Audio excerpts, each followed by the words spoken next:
Hi, church family. It's Nathan. Today we're going to be in Psalm 105, where we're going to be looking at God's promises to his people throughout history.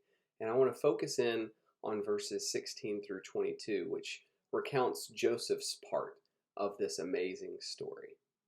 When he summoned a famine on the land and broke all supply of bread, he had sent a man ahead of them, Joseph, who was sold as a slave. His feet were hurt with fetters, his neck was put in a collar of iron, until what he had said came to pass. The word of the Lord tested him. The king sent and released him. The ruler of the peoples set him free. He made him lord of his house and ruler of all his possessions, to bind his princes at his pleasure and to teach his elders wisdom. Joseph was one of my late brother's favorite characters in the Bible.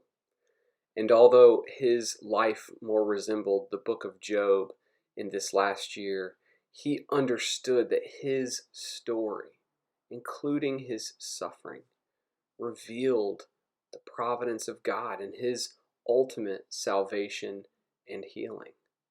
And much like verse 19, this has been a period of testing for me personally, for our church family, and for our nation.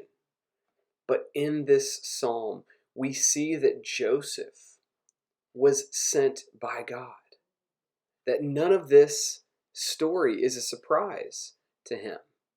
And in fact, that it was through suffering that God, orchestrating the events of history, set his people free.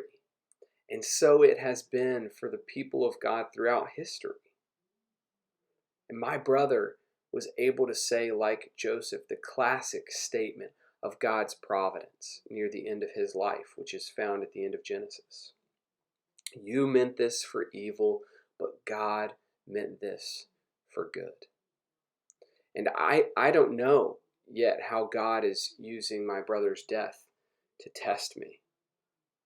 But my prayer is in this next season to tell of his wondrous works, so that God would receive all the glory for setting his people free, including me, my brother, and all of those who trust in his son Jesus, who sacrificed once and for all to rescue us from our sins.